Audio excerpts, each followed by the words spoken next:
This week on World Stories. Lebanon, freedom of press in a refugee camp. Senegal, African art on display. But first we head to France, where many people are opposed to the sweeping labor market reforms, and the Nuit, Debout activists are taking their protests to the streets. Camille makes the first move to tear down the gates and storm the Odeon. The former primary school teacher wants to occupy the theater just like her idols did during the revolts of 1968. But today, the police wins.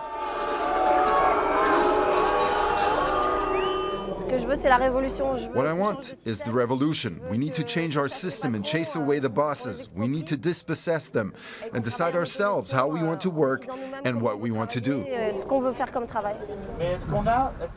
This message draws big crowds to the Place de la République, Nuit Debout's hub, where everyone can discuss and give speeches. There's a great deal of sympathy for Nuit Debout in Paris. The movement is tapping into the disappointment with President Hollande and his socialist government, especially on the left, where many feel he's betraying them by adopting conservative policies. It's dismal. I'm really disappointed. I never had any illusions, but now it's really worse than what I expected. In spite of the disillusion, one of Nuit Debout's main goals still seems out of reach: an open-ended general strike to put pressure on the government. Another problem for many who are considering joining Nuit Debout is the rioting on the fringes of the movement. This rally is no exception. I don't think it's immoral to break things. What I think is evil is to break people, like capitalism does. That's why Camille wants to continue the fight as long as it takes. No turning back to her old life as a teacher.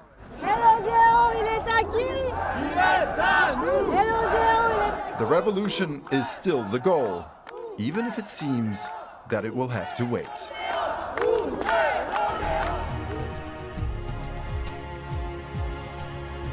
Many of the streets and bridges in Bangladesh are in urgent need of repair, and that impairs economic development. Now it is hoped that projects by development banks will help improve the infrastructure. The Shatila River is currently at its lowest level, but it will swell once the monsoon season begins. 2 years ago, the Asian Development Bank and Germany's KfW group began construction on this bridge. The next nearest bridge is 35 kilometers away. For the 150,000 residents, getting from one side to another could often take weeks. It is a continuous process. As you know, this country is very flood-prone area. Many areas are flood-prone, and this is challenging. But we believe that this climate resilient parameter will give some sustainability to our infrastructure under this project. Students in particular are looking forward to the completion of the bridge at the end of this year. There's only one secondary school on one side of the river. I want to become a doctor. I'm majoring in science. I'm in 10th grade and I'm the first girl in my class. We have to put up with a lot of hardship to study. We have to cross the river every day, so sometimes we're late to school. And in the rainy season, it's even worse. There's mud and water everywhere. And our books get wet, our clothes too. We face many problems which make us sad, but there's no way out. We know that we have to deal with the situation in order to study. That's why we need this bridge. We need it as soon as possible.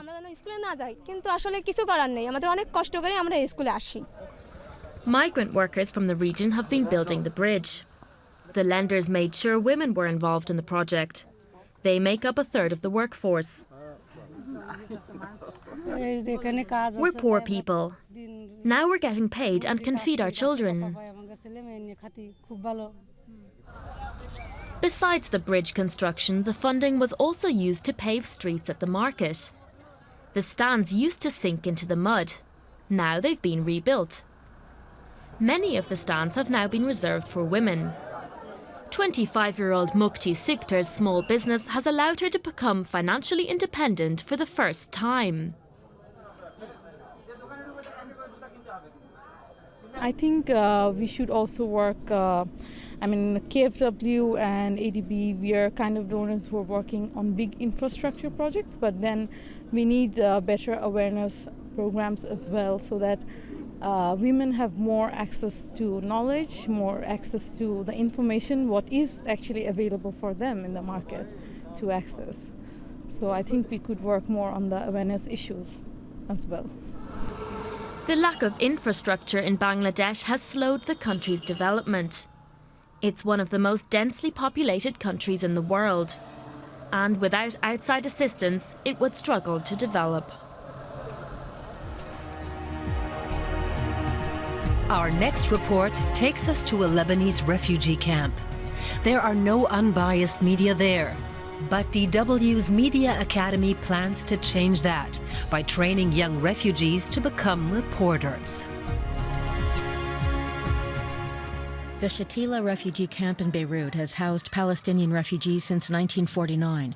Syrians and Palestinians fleeing the war in Syria have swelled their numbers to 40,000. Samih, Mahmoud and Omar Ahmad have joined the DW Academy Citizen Reporters Training Program. Here in the Shatila refugee camp, there's no press. No one reports from the camp. We're taking that job on and reporting firsthand. The sight of teenage video journalists is unusual here. Omar has even been detained by security forces because he didn't have permission to film. The idea of a free press is a new concept here. It's hard to film people here. Many don't want to be filmed. For many of them, it's completely new. They've never seen a video journalist before. We need to get permission from the camp authorities, otherwise we're not allowed to film here.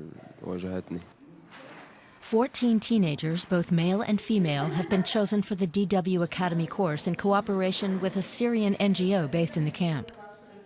The training includes research, camera work, editing, and storytelling.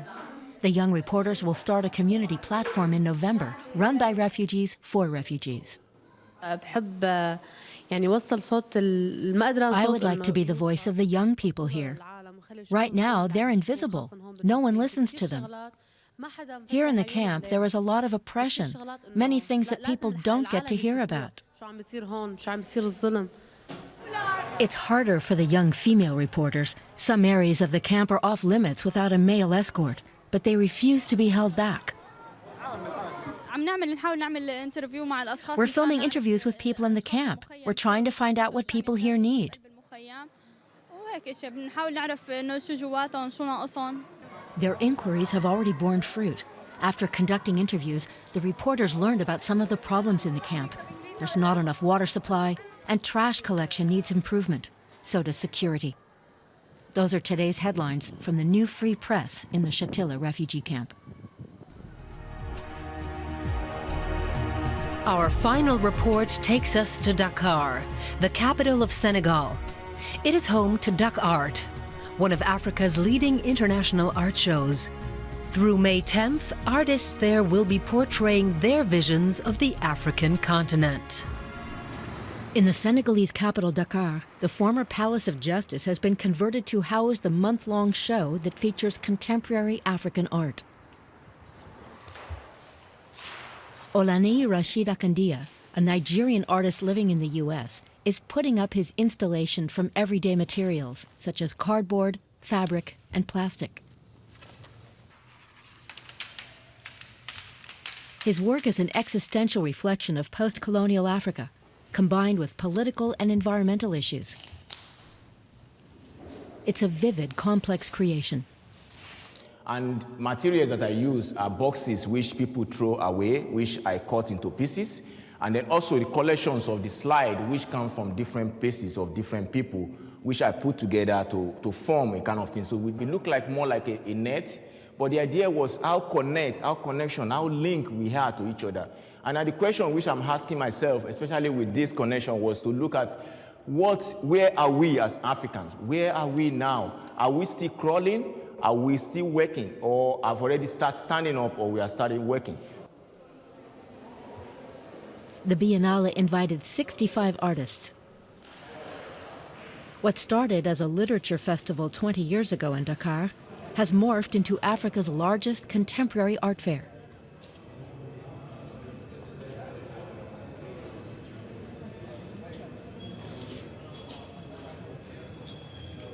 The Biennale of Dakar focuses on contemporary art for both artists in Africa and those in the diaspora.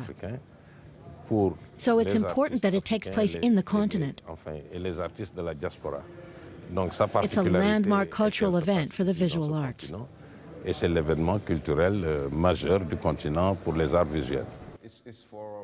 The work of Victor Ehikhamenor, another Nigerian artist, deals with the stark changes in his country. He grew up in a society largely influenced by mythology and religion. His installation is a kind of prayer room that recreates the world of his childhood. Places like this, they are all going extinct now. You probably won't find them anymore, but I was lucky enough as a kid to find places like this where people could go for prayers, could go for divination, could go for prophecy, So that is what I've recreated here. And the sculpted paintings are a representation of people that go in there, the kind of clothes they would wear, the kind of colors that is vibrant. As traditions give way to technology, some old ways of life are dying out, while new lifestyles are still being defined. These are the kinds of questions about transition posed by the Dak'Art Biennale in Senegal.